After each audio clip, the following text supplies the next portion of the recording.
Are you listening? Huckabee GOP State of the Union uses trans to say LGBTQ plus is not normal. Regardless of who wins the Republican nomination for president in 2024, Trump, DeSantis, or someone else who may emerge, it is clear what the LGBTQ plus community has in store from the rhetoric of the culture war and hate. This week was the first State of the Union where the GOP now has a slim margin in the House. Arkansas Governor and former Trump White House Press Secretary Sarah Huckabee minced no words over what's ahead for LGBT. After all, she is the first woman that led that state. She comes from one of the nation's most notorious evangelical families and noted Baptist preacher, father, and presidential candidate himself, Mike Huckabee. So this week, she paraded out his greatest hits and a few new ones of her own. I'm the first woman to lead my state, and he's the first man to surrender his presidency to a woke mob that can't even tell you what a woman is. In the radical left's America, Washington taxes you and lights your hard-earned money on fire. But you get crushed with high gas prices, empty grocery shelves, and our children are taught to hate one another on account of their race, but not to love one another or our great country. Whether Joe Biden believes this madness or is simply too weak to resist it, his administration has been completely hijacked by the radical left. The dividing line in America is no longer between right or left. The choice is between normal or crazy. Well, the most important battle cry is to frame you are either with the GOP or you are crazy. Representative democracy and compromise seems to no longer be needed or required, much less wanted. The battleground lines were drawn in contrast to President Biden. This week, Utah's Governor Spencer Cox discussed what he thinks is actually going on in this radical culture war in America. How do you stop? It's mostly coming from your party. We saw there's over 299 bills that have been introduced. 2/3 of them this year alone, 2/3 of them target trans people. And again, 0.5%. Yeah. You just made the point yourself. What is this obsession? Well, I think it is a growing number. In fact, it's a vastly growing number. If you go back just 10 years ago and look at the numbers, and here's the problem. This has become such a toxic issue that it's hard to have a rational conversation around it. I actually had to look outside the United States to get data. I looked at what happened in Sweden, look what happened in Finland, look what the French are saying about this, the explosion that they're seeing in those numbers, and some concerns about this. It's not just about providing care or not providing care. It's about whether we might potentially be harming young people, not having enough evidence to see what the long-term results of this are, and providing better psychiatric help for those young people who are going through this. But you took this power away from parents to make this decision. Are you comfortable with that? Well, we take power away from on a lot of things involving our young people. If there is potential long-term harm for our kids, we need to find that. And what Utah did was just push pause until we can get better data. We have a mandate in the bill to go out and look at the best data all across the country and then make a decision. You've talked about, I'm running out a little low on time, but there's a state senator in Kentucky who did a very impassioned speech earlier this week. Her son committed suicide. Yeah. Her son's trans. Yeah. And she was basically begging the legislature to stop these bills that are targeting, because it's making these folks feel like targets. Yeah. And that's the hardest part of this. That breaks my heart. What we're doing is we're increasing funding for our LGBTQ community to help with these issues. And so it's, again, if we could get outside of the culture war piece of this and have these kind of rational conversations, I would feel much better about it. I fully admit there are people on my side of the aisle that are targeting these, that do not have their best interest at heart. So Governor Huckabee claims of normal versus crazy is now the new normal from the leadership of the GOP.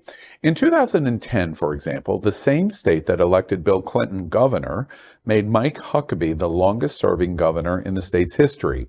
In 2010, his presidential aspirations were largely considered radical in the GOP. In 2023, they're red meat.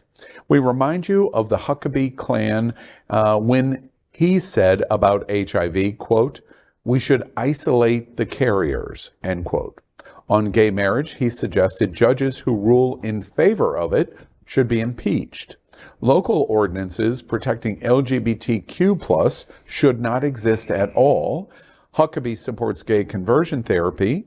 And about the LGBTQ+ community, he said, quote, "We can get into the ick factor, but the fact is that two men in a relationship or two women in a relationship, biologically, that doesn't work the same," end quote.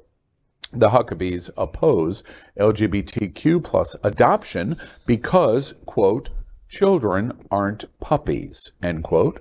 And the Huckabees want to bring us back to the good old days when he said, quote, "In our lifetimes, we've seen our country go from Barney Fife to Barney Frank," end quote.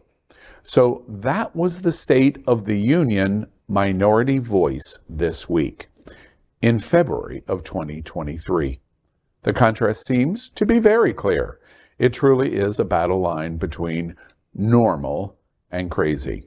It's interesting to me that they would select Huckabee. She's a woman.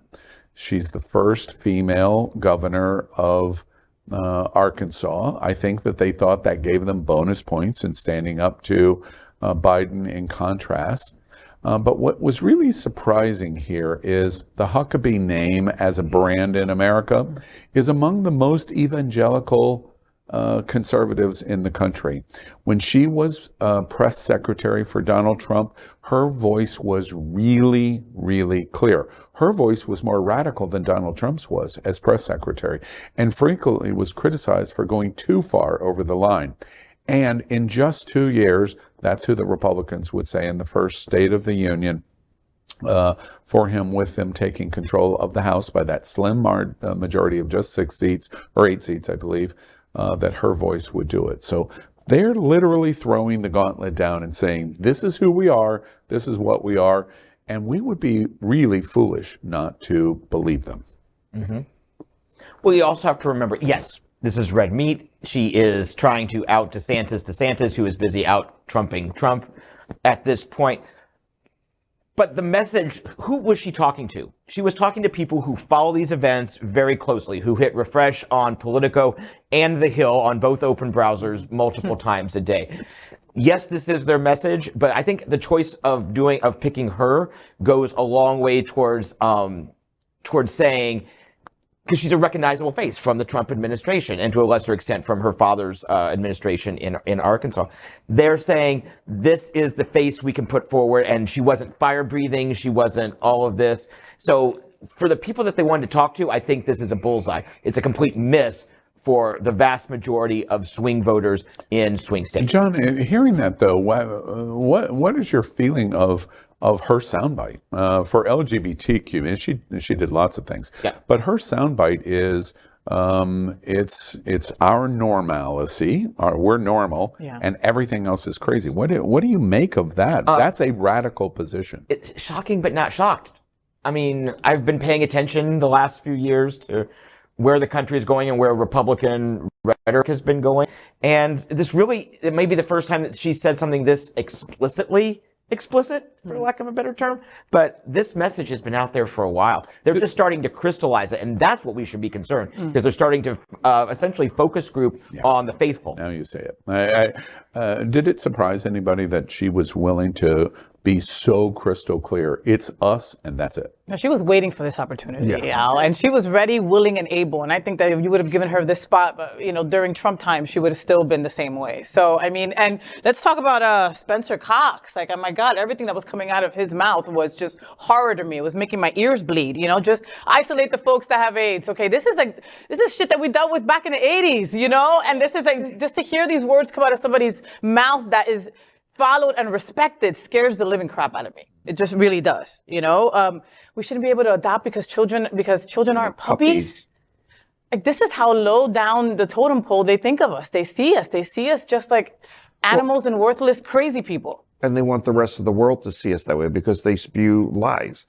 Where do they go to come up with people that they can treat children like puppies. We all know lots of gay couples that have children that are growing up just fine, if not better in some cases, than if they were in a heteronormal situation. And I just think for Huckabee, her voice, it was just angry.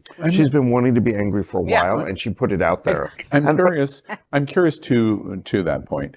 Are we going to find a position to defend against this? I don't hear it currently, but are we going to find a place where we go, okay, this is how we're going to stand up and fight this? Because I don't know what that is yet.